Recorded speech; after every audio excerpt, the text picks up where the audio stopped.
The wind changed that morning. It came not with violence but with something quieter, like breath before a cry.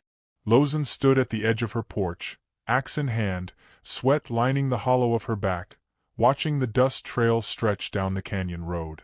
August sun beat low over the buttes, but the air tasted like a shift, something turning.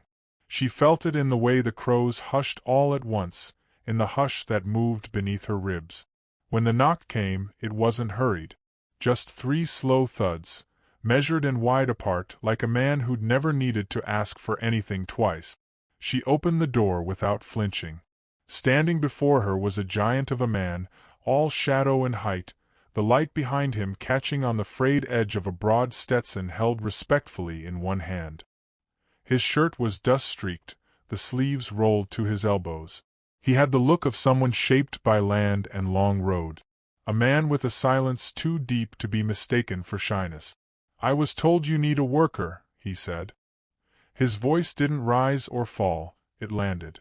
Like hooves against hard ground. Lawson studied him, her body still, her face unreadable. Behind him, peeking out from the safe hem of his coat, stood a child. A girl, no more than 6, barefoot and blinking into the sun. Her hair was a mess of curls and wind. Her eyes, blue, wide, unsure, locked with Lawson's and didn't let go. Lawson's throat caught without warning. Her grip on the door faltered. She saw not the stranger nor the girl, but a memory flickering in the same shape. Willa's laugh echoed, uninvited, through the canyon of her heart. She stepped back without speaking, letting the door fall open just wide enough. The man took it for permission and nodded once. "I'm Jack," he said. Lawson only nodded. Her name was not offered yet. Some names were still sacred with pain.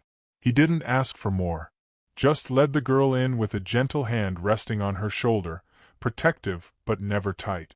The girl glanced around the one-room cabin with cautious wonder, eyes flitting over beadwork, woven baskets, herbs hanging from the rafters.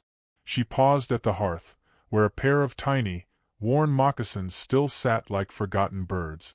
The silence swelled between them until Lawson finally spoke. "What work do you know?" "Enough," Jack said. "Fences, roofs, animals, quiet jobs." She hesitated, then pointed toward the barn. "Roof leaks. Chickens keep escaping. Water trough's been dry." He nodded again, unbothered by the list or the tone. "We'll earn our keep. Just you." Jack paused. His gaze softened barely. "And my daughter, Sky." Sky, still by the hearth, reached out and picked up a small stone doll carved from river rock. "Willa's doll.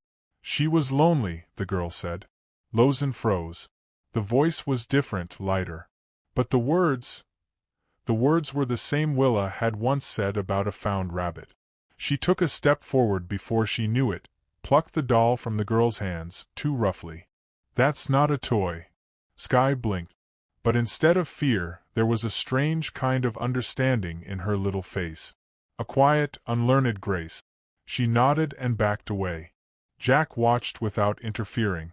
But his eyes didn't waver from Lawson's. She looked at him, defiant, daring him to judge. He only looked tired.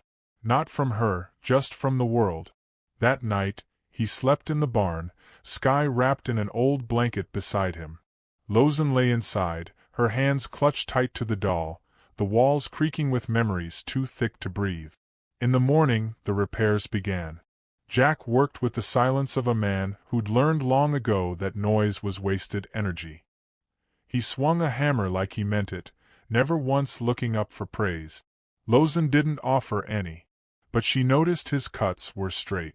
His hands careful, never wasteful. Sky followed her everywhere like wind following a leaf, asking quiet questions, watching her grind herbs, press them into linen, tie knots with old stories. Lawson gave curt answers, but Sky never stopped smiling. 3 days passed. Then came the dream catcher. Sky woke one night crying. Jack carried her to the porch, where Lawson sat sharpening a blade in the dark.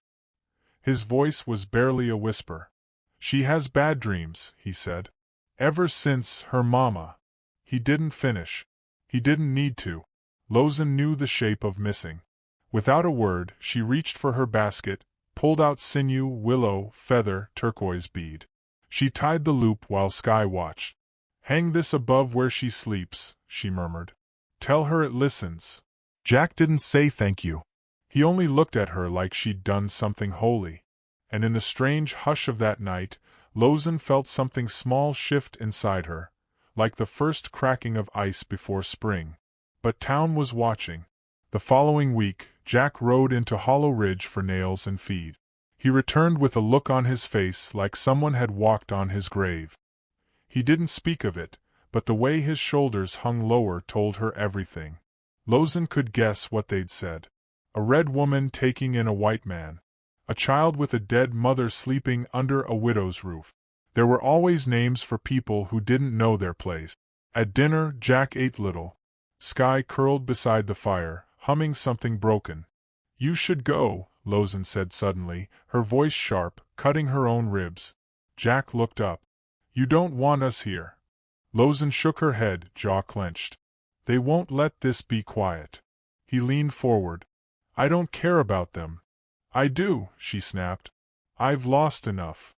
Jack's hands tightened around his cup. He looked at her for a long, breathless moment.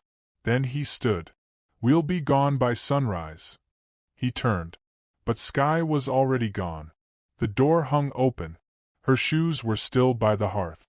Lawson's chest turned to stone. They searched through sagebrush and gullies, calling her name through dusk and into darkness. The moon rose like a bruise. Coyotes howled somewhere in the West Hills. Jack's voice grew hoarse. Lawson's hands bled from brush thorns. But she didn't stop. It was Lawson who found her. Curled beneath the cottonwood where Willow was buried, her little body still, her face streaked with tears. "She talks to me sometimes," Skye whispered. Lawson fell to her knees. Jack came crashing through seconds later, breathing like thunder. He scooped Skye into his arms, holding her so close her feet left the ground. Lawson watched him. For the first time, truly saw him. Not as a white man or a worker, but as a father broken open. "You don't have to leave," she said, voice low. "Not unless you want to."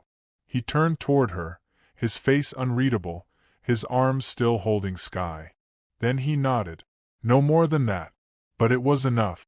The next morning was quiet. Lawson cooked stew with extra root and venison. Skye made a little bouquet of yarrow and tied it with string. Jack built a swing from the cottonwood tree using rope and a bent branch. No one said the word family, but it hung in the air like wood smoke. Weeks passed. The porch got mended. The chickens stayed penned. Skye laughed more and asked fewer questions. Then, one dusk, Jack stood by the cottonwood, hat in hand, boots dust-worn. He didn't kneel. He just said, "You saved me." Lawson looked at him, her hand tightening around the string of the dreamcatcher now hung by her door. "And you reminded me," she whispered, "that I wasn't finished living." Skye stood at the porch, a ribbon in her hair Lawson had woven herself, spinning in slow circles. The sun dipped low, and the sky turned the color of old wounds healing. For a long while, no one said anything. But the silence was finally full. Not empty. Years from now, people might tell the story wrong. They might say Lawson was lonely and Jack needed a home. They might talk about scandal or call it strange. But those who've walked barefoot through loss know better. Sometimes love returns not like lightning, but like a rider on the horizon, slow, dust-worn, and unexpected. And sometimes, if you open your door at the right hour and the wind is just right, you'll hear the knock that changes everything.